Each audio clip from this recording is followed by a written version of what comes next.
왕의 침소로 제4장 하나님의 식양 성막. 우리는 하나님의 성전이다. 하나님께서는 성경에 나오는 역사적인 사실들을 사용하여 앞으로 올 것에 대한 예표가 되게 하신다. 다시 말해 구약의 사람, 장소, 사건들이 신약의 사람, 장소, 사건들을 미리 보여주고 있는 것이다.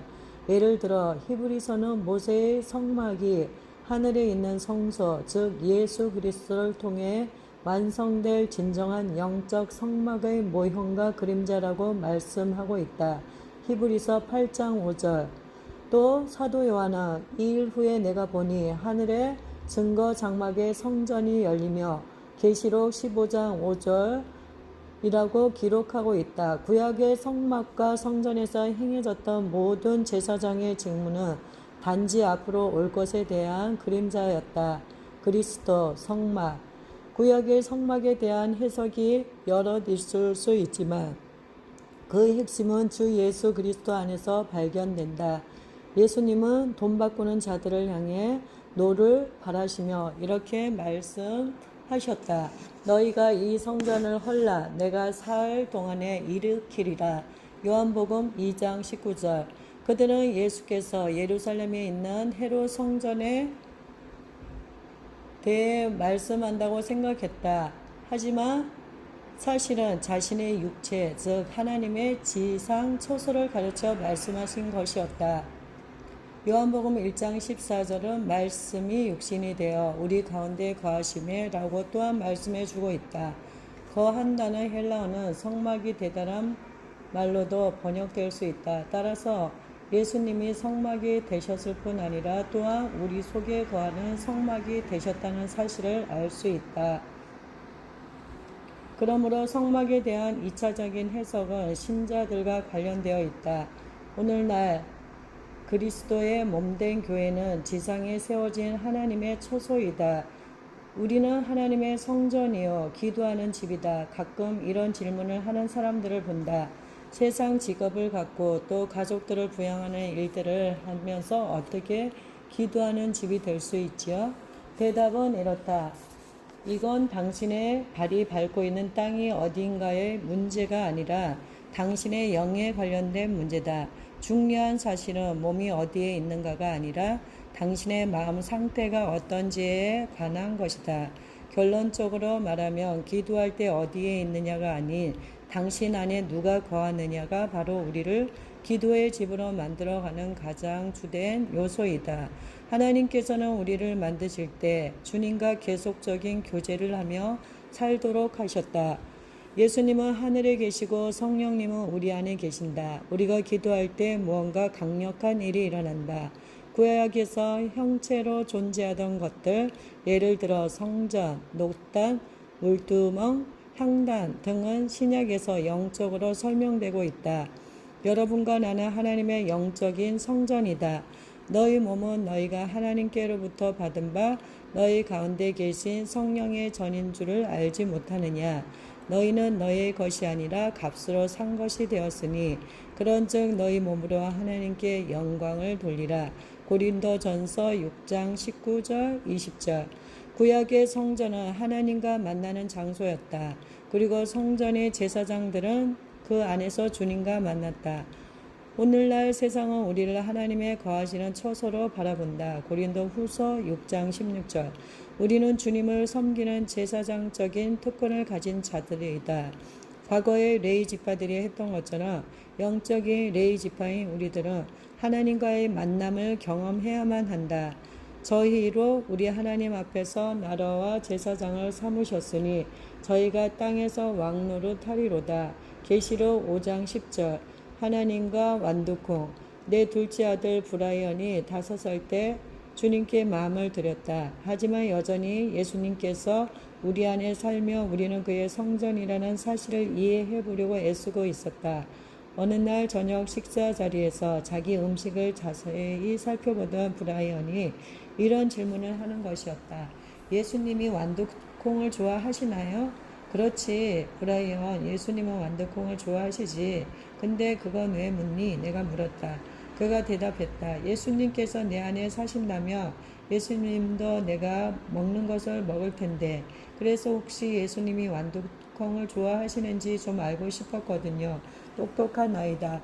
그리고 그의 말이 맞다. 우리는 성전이기 때문에 예수님께서 우리와 함께 우리 안에 그리고 우리를 위해 사신다. 우리는 영혼육의 세 부분으로 이루어진 존재이다. 구약의 성막 또한 세 부분, 즉 바깥들 성소 지성소로 되어 있다. 성막이 이렇게 지어진 것은 결코 우연이 아니다. 모두 하나님의 마스터 플랜에 따라 된 것이다. 성막의 세 부분을 보면 우리 인간 성전의 세 부분과 나란히 간다는 사실을 알 수 있다. 바깥들은 우리의 바깥 부분이 육체를 가리킨다. 모든 사람이 보는 것은 우리의 육체이며 이는 모든 사람이 성전의 바깥들만 볼 수 있었던 것과 같아. 난 육체를 이 땅의 옷이라고 부르는데 이 지구에서 사는데 필요한 까닭이다. 성소는 성막 안에 숨겨져 있는데 마치 우리의 혼, 지성의 육체 속에 감춰 있는 것과 같다. 그리고 지성소는 성전에서 가장 거룩한 장소이며 하나님께서 거하시면서 오직 대제사장에게 1년에 한 차례만 말씀하시던 장소이다. 인간의 영은 바로 우리의 지성소이며 하나님께서는 우리가 구원받는 순간부터 그곳에 거하기 위해 오신다. 로마서 8장 9절 하나님이 우리와 교통하시는 장소도 이곳이며 1년에 한 번이 아닌 항상 그렇게 하신다. 인간의 3분의 2, 즉 영과 혼은 숨겨져 있다. 오직 육체만이 눈으로 볼 수 있는 부분이다. 하지만 대부분의 우리들은 흙으로 돌아갈 3분의 1을 세우기 위해 시간의 3분의 1을 소비하고 있다.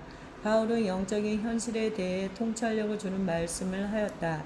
우리의 돌아보는 것은 보이는 것이 아니요 보이지 않는 것이니 보이는 것은 잠깐이요 보이지 않는 것은 영원함이니라. 고린도후서 4장 18절 성화는 바로 지정의 안에서 이루어진다.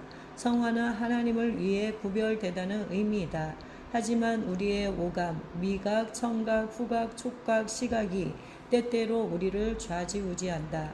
우리의 감각이 자극될 때 우리에게 욕구가 일어난다. 그러므로 너희는 죄로 너희 죽을 몸에 왕노릇하지 못하게 하여 몸의 사욕을 순종치 말고. 로마서 6장 12절 우리가 계속해서 감각적인 혹은 세상적인 혼적 행동을 즐길 때 성화의 과정은 멈춘다. 하지만 우리의 지정의를 우리 안에 계신 성령님께 굴복시키기로 결정할 때 성화의 과정은 다시 재개된다. 성전을 살펴보면 하나님께서 성화의 과정이 촉진되도록 하시기 위해 무엇을 준비하셨는지 알 수 있다. 구약의 성막과 성전은 여러 기구들이 놓여 있다. 하지만 다른 종교의 건축물이나 사당과는 달리 성막에는 어떤 우상이나 형상이 없다. 왜 그런가? 그건 하나님께서 직접 그곳에 거하시기 때문이다. 첫 번째 성막 기구는 하나님께 나아가는 출발점이 되는 바깥들에 놓인 녹단이다. 히브리 사람들에게 단이란 도살장을 의미한다. 이 녹단은 그리스도께서 어린 양으로 죽으신 갈보리 십자가를 상징한다. 하나님께로 나아가는 시작이 바로 이 십자가이다. 폴 이 빌하이머는 그의 제5자 앞으로에서 예수님의 죽음을 이렇게 묘사하고 있다. 겟세마네 동산에서의 고뇌는 육체적 고통 때문이 아니었다. 그건 예수께서 당할 영적인 괴로움에 비하면 아무것도 아니었다. 죄를 알지도 못하던 순수한 영혼으로 죄를 참으신 것은 참으로 부당한 일이었다. 이는 아버지와의 교제가 박탈된다는 의미일 뿐 아니라 아버지의 미워하는 대상이 된다는 뜻이었다. 이 사건은 단순한 죄의 전가가 아니었다. 예수께서 그야말로 죄 자체가 된 것이다. 속죄제로 죽으심은 자신이 죄 덩어리가 된다는 의미였다. 그러나 십자가에서 죄를 위해 완전한 제사를 드림으로 해서 얻게 된 승리는 예수님께 마귀의 모든 고난을 무효화시킬 수 있는 권세를 주었다. 히브리서 2장 14절 그러므로 놋다는 그리스도께서 우리 죄 때문에 갈보리에서 죽으신 그 희생을 생각나게 해준다. 자아의 죽음, 노단에 대한 논의를 할 때 우리를 위한 그리스도의 죽으심과 함께 반드시 우리 자신에 대한 죽음도 포함되어야 한다. 자아를 죽이겠다는 선택을 하기 전에는 우리는 결코 지성소로 들어갈 수 없다. 다음과 같은 일을 할 때 자아가 죽는다. 모든 생각나는 죄를 인정하고 자백한다. 용서를 통해 다른 사람들을 풀어놓는다. 주님의 용서하심을 받아들인다. 주님께 다시금 초점을 맞춘다.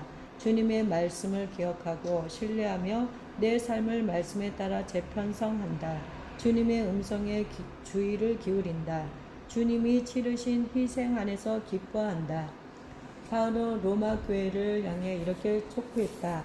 그러므로 형제들아, 내가 하나님의 모든 자비하심으로 너희를 권하노니 너희 몸을 하나님이 기뻐하시는 거룩한 산 제사로 드리라. 로마서 12장 1절. 구원이란 죽음의 경험이고 이 일이 의지적인 선택에 의해 일어나는 것처럼 그리스도의 삶 역시 그렇다. 바울은 말한다. 나는 날마다 죽노라. 여기서 사도 바울이 말하는 바는 매일 하나님의 뜻을 선택함으로 자신의 뜻을 죽인다는 것이다. 우리의 의지를 하나님 앞에 제사로 내려놓을 때 우리의 제사는 하나님을 기쁘시게 한다. 노단에 드려진 하나님이 기뻐하시는 제사는 제사장으로 하여금 지성소에 들어갈 수 있는 권리를 부여한다. 히브리 기자는 그리스도의 완전한 희생으로 말미암아 영적 제사장인 우리가 지성소로 들어갈 자격을 얻었다고 분명히 말하고 있다. 그러므로 형제들아, 우리가 예수의 피를 힘입어 성전에 들어갈 담력을 얻었나니 그 길은 우리를 위하여 휘장 가운데로 열어놓으신 새롭고 산 길이요. 히브리서 10장 19절에서 20절. 예수님은 길이시다. 그리고 그가 길이기 때문에 우리 모두가 기도할 수 있다. 우리 모두는 우리 죄를 자백할 수 있고 우리 모두는 주님께 탄원과 감사와 간구를 드릴 수 있다. 우리를 제사 삼기 위해 주님이 치른 희생의 대가를 안다면 마땅히 매일 자아의 권리를 포기하고 하나님을 기쁘시게 해드리는 영적인 레위 지파가 되어야 한다. 하지만 휘장을 넘어 지성소 안에 들어가 헌신적인 제사장의 중보를 하기 위해서는 다듬지 않은 돌로 단을 세우며 겸손함을 개발함으로 층계로 단에 오르지 말아야 한다. 좀 더 설명해 보자. 다듬지 않은 돌과 오르지 않아야 할 계다. 첫 번째, 다듬지 않은 돌. 주님께서 모세에게 이르셨다. 내게 토단을 쌓고 그 위에 너의 양과 소로 너의 번제와 화목제를 드리라. 내가 무릇 내 이름을 기념하게 하는 곳에서 내게 강림하여 복을 주리라. 내가 내게 돌로 단을 쌓거든 다듬은 돌로 쌓지 말라. 내가 정으로 그것을 쪼며 부정하게 함이니라. 출애굽기 20장 24절에서 25절. 왜 주님께서는 모세에게 다듬은 돌로 단을 쌓지 말며 또 정으로 그것을 쪼지 말라고 하셨을까? 다듬은 돌이란 새긴 돌로 인간이 만든 연장으로 매끈하게 만든 것이다. 하나님께서는 돌을 매끈하게 다듬는 인간의 수고가 하나님께 인정될 수 없다는 사실을 지금 그의 백성들에게 경고하고 계신다. 왜 그럴까? 첫째, 구원은 행위에서 난 것이 아니다. 하나님을 만족시킬 수 있는 단 하나의 행위는 오직 그분 자신의 행위뿐이다. 인간의 노력이 하나님께 인정될 수 없는 두 번째 이유는 단일 죽음의 장소이기 때문이다. 울퉁불퉁하고 거친 제단의 돌만이 죽음을 닮았다. 우리가 우리 자신의 행위, 교육, 돈, 명성, 봉사, 선행 등을 하나님께서 완성하신 행위에 보태려 시도할 때 그 단은 부정하게 된다. 두 번째, 오르지 않아야 할 계다. 주님께서 그 다음 절에서 모세에게 이렇게 덧붙이셨다. 너는 층계로 내 단에 오르지 말라. 내 하체가 그 위에 드러날까 함이니라. 출애굽기 20장 26절. 왜 층계로 오르면 안 되는 것일까? 층계는 자신을 높이려는 인간의 시도이기 때문이다. 층계의 목적은 우리를 높이는 것이다. 야고보는 이렇게 경고하고 있다. 하나님이 교만한 자를 무리치시고 겸손한 자에게 은혜를 주신다. 야고보서 4장 6절. 교만은 사단의 함정이다. 사단은 말한다. 내가 하늘에 올라 하나님의 뭇별 위에 나의 보좌를 높이리라. 내가 북극 지폐의 산 위에 좌정하리라. 가장 높은 구름에 올라 지극히 높은 자와 비기리라. 이사야 14장 13절 14절. 교만의 중심에는 내가 있다. 그리고 교만은 죄의 핵심이다. 사단은 나의 문제를 가지고 있었다. 바꿔 말하며 하나님께서 이렇게 말씀하고 계시는 것이다. 단의 돌을 다듬지 말라. 왜냐하면 그것은 너희의 일이며 나와는 아무런 상관이 없기 때문이다. 돌들을 거친 그대로 놔두라. 그리고 내 단에서 내게 나아오기 위해 계단을 오름으로 자신을 높이지 말라. 중보란 죽음의 자리요 낮고 겸손한 자리이다. 행위의 짐을 지고 돌을 다듬으려 해서는 안 된다. 이는 육신의 행위이며 주님께서는 이렇게 할 때 부정하다고 말씀하고 계신다. 또한 종교적으로 보이려 하거나 사람들이 알아주기를 원하는 자기의 높임의 계단에 올라서는 안 된다. 중보의 일은 하나님께서 지시하시는 대로 그리스도를 높이며 성령이 이끄시는 대로 해야 한다. 중보란 우리를 통해 흘러나가지만 분명 믿음의 주여 또 온전케 하시는 그리스도께서 주관하시며 또 완성시키시는 것이다. 하지만 그의 생명이 충만히 흘러나가는 자리까지 나아갈 수 있기 전에 먼저 우리 자신을 정결하게 해야만 한다. 구약의 제사장은 물두멍에서 정화 작업을 했다. 물두멍은 물을 담는 롯대야로 사역을 하는 제사장들이 여기서 몸을 씻었다. 물두멍은 바깥들에 있는 두 번째 기구이다. 대야를 놋으로 만든 것은 죄가 여전히 남아있음을 상징하는 것이다. 놋은 아직 정결하지 않고 그래서 심판을 필요로 함을 나타내는 반면 금은 정결함을 나타낸다.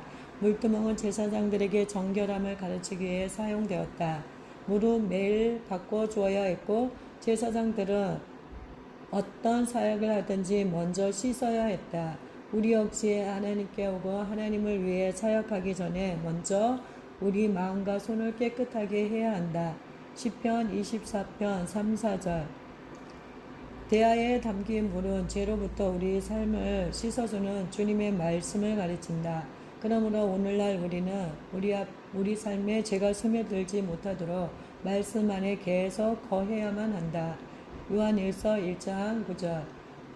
오스월드 챔버스는 최고의 그분을 위한 나의 최선이란 책에서 이렇게 쓰고 있다. 만일 우리가 가야 할 비전을 잃는다면 그건 우리의 책임이다. 비전을 잃는 것은 영적 누수의 증거이다. 만일 하나님에 대한 믿음을 실생활로 옮기지 않는다면 하나님께서 주셨던 비전은 허사가 된다. 비전의 빛 가운데 실천적인 삶을 사는 것이 핵심이다. 그렇다면 비전의 빛은 어디로부터 오는가? 그건 하나님의 임재로 가까이 나아갈 때 온다. 예수께서 말씀하셨다. 내가 세상의 빛이로다. 요한복음 9장 5절. 영적인 빛은 태양빛으로부터 나와 아들의 빛으로 들어갈 때 들어온다. 즉 우리가 바깥들에서부터 성소로 들어설 때이다. 바깥들은 태양이나 별처럼 자연적인 빛에 노출되어 있지만 성소 안에는 자연의 빛이 없다. 바깥들이 인간의 육체를 상징한다면 성소는 혼, 즉 지정의를 상징하며 몸을 조종하는 관제탑이다. 혼은 선택을 통하여 우리 삶에 더 큰 빛을 가져올 수도 있고 혹은 어둠을 가져올 수 있다. 그리고 이런 선택은 누가 혹은 어떤 세력이 우리를 조종하느냐에 따라 달라진다. 성경 가운데 기름은 영적인 능력을 나타낸다. 오늘날의 세상에서 기름이 재물의 능력을 말해주는 것과 마찬가지인 셈이다. 그러므로 성소에서 불을 밝힐 때 사용하는 연료에 대해 생각해 볼 때 알 수 있는 것은 기름은 우리가 주님께 순복하고자 할 때 우리를 제어해 주는 성령의 능력과 같은 것이다. 순금 등대는 촛불이 아니라 기름 등잔으로 구성되어 있다. 촛불은 타버리면 없어지지만 기름 등잔은 기름이 공급되는 한 계속 타오른다. 순금 등대의 기름은 성령을 상징하는 불꽃을 타오르게 만든다. 성소 안에서 제사장은 등대의 빛, 다시 말하면 성령의 빛으로 움직인다. 관찰하고 분석하고 논리적으로 사고하는 일이 자연세계에 관한 것일 때는 괜찮지만 중보는 철저히 성령의 비추어 주심에 의존해야만 한다. 하나님의 일에 있어서는 이성을 뛰어넘을 때가 자주 있다. 하나님께서는 집에서 일어나는 일을 통해 이 부분을 설명해 주셨다. 어느 날 저녁 식사 준비를 하고 있는데 아들 브라이언이 먹을 것을 찾으러 부엌에 왔다가 나가면서 불쑥 이렇게 말했다. 엄마, 아마 양초를 좀 준비해 두시는 것이 좋을 거예요. 내가 물었다. 브라이언, 양초는 왜?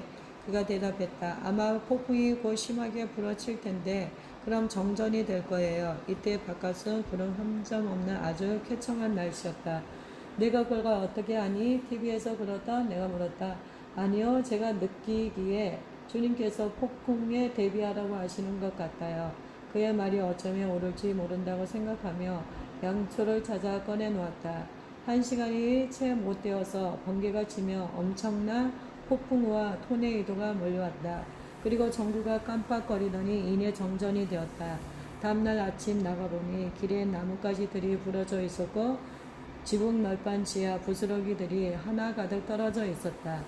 브라이언은 이런 정보를 자연적인 통로를 통해서가 아니라 하나님의 비추어 주심을 통해 얻었다. 하나님께서는 주님께 말을 거는 자들에게 말씀해 주신다. 그리고 주님과의 교제는 성소에 있는 진설병 상을 보면 보다 잘 알 수 있다. 진설병이 놓여있는 상은 시띠나무로 만들어 그 위에 금을 입힌 것이다. 이 상은 제사장 직분을 위한 연합과 식탁 교제의 중심이다. 각 구원의 12덩이의 떡은 매일 이 상 위에 놓여진다. 제사장들은 성소에 거하며 그 상에서 떡을 먹는다. 레위기 24장 9절. 진설병상은 하나님과의 성찰을 나타내는 것으로 우리는 주님과 교제하며 생명의 떡에 예수님을 먹는다. 그리스도는 신자의 영적인 생명을 유지시켜 준다. 예수님께서 이렇게 선포하셨다. 내가 곧 생명의 떡이니 내게 오는 자는 결코 줄이지 아니할 터이요 나를 믿는 자는 영원히 목마르지 아니하리라. 요한복음 6장 35절. 중보의 가장 큰 기쁨은 예수님과의 교제와 성찬이다. 내적인 기쁨이 물방울처럼 올라오며 우리의 영혼을 만족시키듯 떡은 우리의 몸을 만족시킨다. 또한 중보를 통해 우리만 즐겁게 되는 것이 아니라 우리의 기도가 하나님을 즐겁게 한다고 성경은 말해주고 있다. 왜냐하면 기도는 주 앞에서 향기로운 냄새가 되기 때문이다. 이제 향단으로 이동해 보자. 향단은 성막의 심장부에 놓여 있다. 눈으로 보듯이 향은 중보를 상징한다. 따라서 친밀한 중보와 찬양 사역은 하나님의 마음 중심에 있다. 향단은 휘장 가장 가까이 있는 기구로서 하나님의 영광 바로 앞으로 다가서게 만든다. 나의 기도가 주의 앞에 분향함과 같이 되며 나의 손드는 것이 저녁 제사같이 되게 하소서. 시편 141편 2절. 구약에서는 오직 대제사장과 선택받은 제사장들만이 향단에서 사역할 수 있었다. 그러나 예수 그리스도 안에서 이 두 직분은 영원히 합쳐지게 되었고 우리는 그리스도의 의에 옷 입은 자들이 되었다. 우리는 하나님 앞에서 왕이며 제사장이다. 제사장 된 신자로서 하나님의 보좌 앞에서 향을 태운다는 것은 대단한 특권이다. 그러나 오늘날 많은 사람들이 주님께 정결하고 순종적인 예배 드리기를 거부하고 있다. 대신에 그들은 자기 방식과 언어로 자신이 만든 신에게 예배 드리려 하고 있다. 하나님께서는 결코 이런 부정한 예배를 받지 아니하신다. 이상한 불. 출애굽기 30장 9절은 이렇게 말씀하고 있다. 너희는 그 위에 다른 양을 사르지 말며 제단에 처음 타오른 불은 하나님께서 직접 붙이셨다. 성막을 완성하고 하나님께 올려드리는 날에 하나님의 불이 하늘에서부터 내려와 희생을 태웠다. 놋단이 거룩한 불에서 나온 숯은 향단에 불을 붙일 때 사용되었고 이것 역시 하나님께서 피우신 거룩한 불이었다. 그 밖에 다른 불은 모두 이상한 불이다. 또한 하나님께서 지시하신 대로 만들지 않은 향은 다 이상한 향이다. 고라와 그를 따르는 무리들이 하나님께 이상한 불을 드렸을 때 그들 모두 죽임을 당했다. 민수기 16장 16장 이상한 불이나 이상한 향은 거짓된 예배를 상징한다. 하나님께로부터 나오지 않은 예배는 다 잘못된 것이다. 슬프게도 오늘날 이상한 불이 교회와 세상에서 나오고 있다. 하나님께서는 이상한 불을 미워하신다. 세상은 하나님이 받으시겠지 기대하며 이상한 불을 드리고 있으나 하나님은 그것을 받지 않으신다. 최근 인도에 갔을 때 사람들이 하루 어느 때가 3억의 힌두 신들에게 불을 드리는 모습을 보면서 마음이 슬펐다. 그걸 보면서 거짓 신들에게 드리는 제사가 결코 그걸 드리는 사람들의 공허함을 채울 수 없다는 사실을 알았다. 왜냐하면 자꾸만 새로운 신들을 만들어내고 있기 때문이다. 그들은 언젠가 그들을 위해 일해줄 신을 찾아내기를 소망하면서 그렇게 하고 있다. 힌두 사원에서 향을 피울 때 연기와 냄새가 얼마나 지독한지 나는 숨이 막히는 것 같았다. 하지만 그런 향도 평안을 가져오지 못한다. 하나님께서는 하늘로부터 계시하신 하나님의 방식과 그분의 시간에 따라 드리는 향기로운 향만을 받으신다. 분향시가 기억할지 모르겠지만 누가복음 1장을 보며 세례 요한의 부모님이 사가랴와 엘리사벳에 대해 하나님 앞에 의인이라고 기록되어 있다. 두 사람은 모두 아론의 제사장 족보에 속한 자들이었고 나이 많았으나 자녀를 출산하지 못하고 있었다. 마찬가지로 오늘날의 교회 역시 제사장으로 2000년이라 오랜 기간 동안 제사장적인 기술에 대해 배워왔지만 사실상 자녀를 출산하지 못하는, 다시 말해 능력이 없고 열매가 없는 상태가 되었다. 누가는 사가랴가 그 반열의 차례대로 제사장의 직무를 하게 되었고 제비로 뽑혀 주의 성소에 들어가 분향하게 되었다고 말하고 있다. 누가복음 1장 8절 9절 거의 2만 2천 명의 제사장 가운데서 자신이 선택되었다는 것을 한번 상상해 보라. 아마 일생에 한번 있을까 말까 할 기회일 것이다.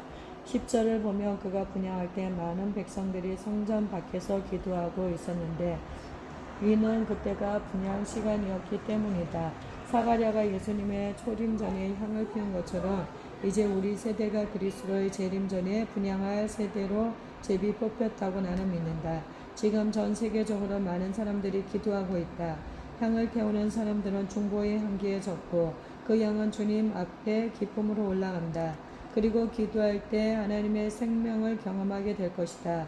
그들은 지성소 안에서 주님과 연결되고 주님으로 만족하게 된다. 바깥들에 사는 사람들과 세상이 그곳까지 퍼진 하나님 임재의 향기를 맡는 동안 이들은 더 이상 이상한 불과 가짜 향에 만족할 수 없게 된다. 그리고 지성소라 알려진 그것을 사모하게 될 것이다. 이 지성소 안에서 우리는 언약궤를 발견하게 된다. 이 궤는 시딘 나무로 만들어 그 안팎을 모두 정금으로 쌌다. 나무는 그리스도의 인성을 상징한다. 하나님께서는 일찍이 그의 백성을 다스릴 의로운 가지를 일으키리라고 약속하신 바 있다. 예수님은 자신이 우리와 동등한 존재라는 사실을 인식시키기 위해 계속해서 스스로를 인자라 불렀다. 나무 상자 위에 씌워진 정금은 예수님의 신성을 상징한다. 금과 나무는 예수님의 두 가지 속성인 신성과 인성을 가르친다. 속죄소에는 금으로 만들어진 그룹이 있고 이것은 궤를 덮고 있다. 시편 80편 1절을 말한다. 이스라엘의 목자여 귀를 기울이소서, 그룹 사이에 자정하신 자여 빛을 비추소서. 주님의 임재로 인해 성막에서 언약궤가 가장 중요한 기구가 되었다. 마찬가지로 주님의 임재는 오늘날 개인이나 공공 예배에서 중심이 되어야만 한다. 주님의 임재 없이 의식이나 기도는 아무런 의미가 없다. 만일 주님의 임재가 교회 가운데 없다면 교회는 육신의 힘으로 움직여지는 단지 빈 껍데기일 뿐이다. 역대하 5장 13, 14절은 솔로몬이 지은 성전에 가득한 하나님의 영광에 대해 기록하고 있다.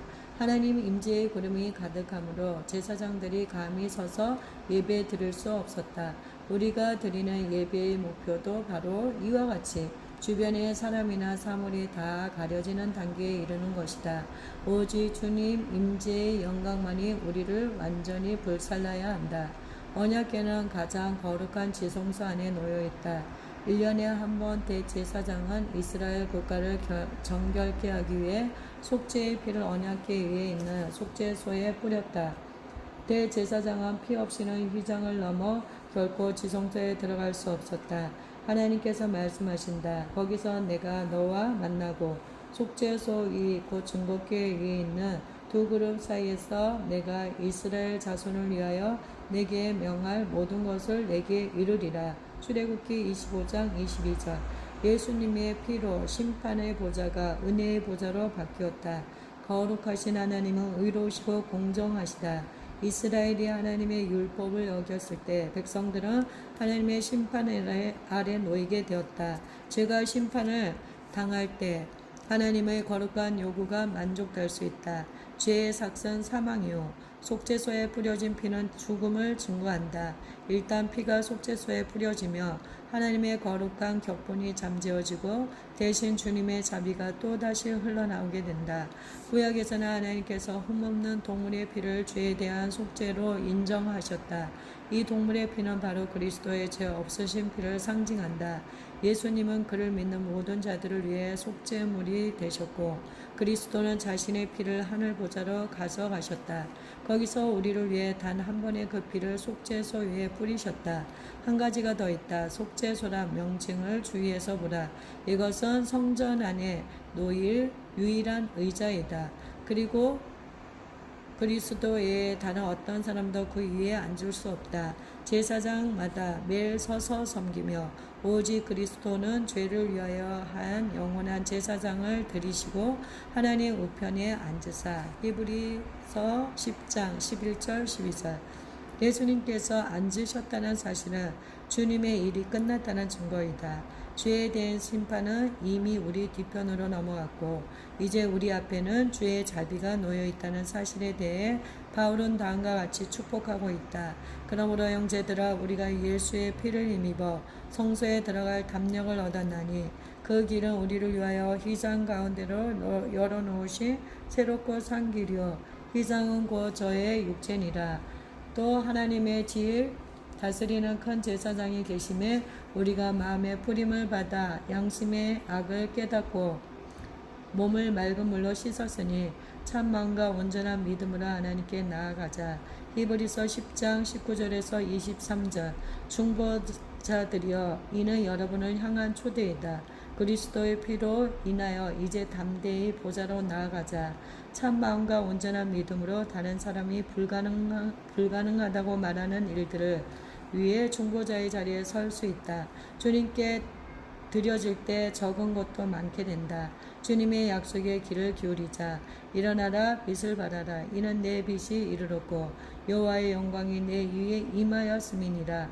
보라 어둠이 땅을 덮을 것이며 캄캄함이 만민을 가리려니와 나와 오직 여호와께서 내 위에 임하실 것이며 그 영광이 내 위에 나타나리니 열방은 내 빛으로 열왕은 비추는 내 광명으로 나아오리라. 그때 내가 보고 희색을 바라며 내 마음이 놀라고 또 화창하리니. 이사야 60장 1절에서 3절 5절. 사랑하는 자들이여 이것이 바로 휘장을 넘어설 때 경험하게 되는 생명이다. 우리가 기도의 집이 될 때 일어날 일들이다. 그렇지 못한 자리에 그냥 머물겠는가? 생각해 봅시다. 첫 번째, 성막의 의미는 무엇입니까? 하나님 아버지께서는 왜 구약에서 건축물로 된 성막 성전을 짓도록 하셨을까요? 건축물로서의 성막 성전이 어떻게 오늘날 우리를 영적인 성막 성전이 되도록 할까요? 두 번째, 성막 성전의 놓여있는 세 부분은 무엇일까요? 우리 인간은 어떻게 세 부분으로 나뉘어져 있나요? 그 세 부분 가운데 당신은 어디에 가장 많은 관심을 두고 계십니까? 세 번째, 하나님께서는 모세에게 성막을 위해 기구들을 만드는 특별한 식양을 명하셨습니다. 성막에 있는 기구들에는 어떤 것이 있습니까? 이런 것들이 우리의 삶과 어떻게 연결될까요? 네 번째, 향단의 중요성은 무엇입니까? 우리 기도의 모습이 어떠해야 하는지 하나님께서 구체적으로 향단을 통해 보여주고 계십니까? 다섯 번째, 신약의 성전에 있던 휘장은 위로부터 아래로 찢어졌습니다. 마태복음 27장 51절. 왜 이 사실이 모든 신자에게 중요할까요? 또 중보 기도자에게 어떤 의미가 있을까요? 우리가 기도로 희생을 넘어가야 한다는 특권을 당신은 마음껏 누리고 있습니까?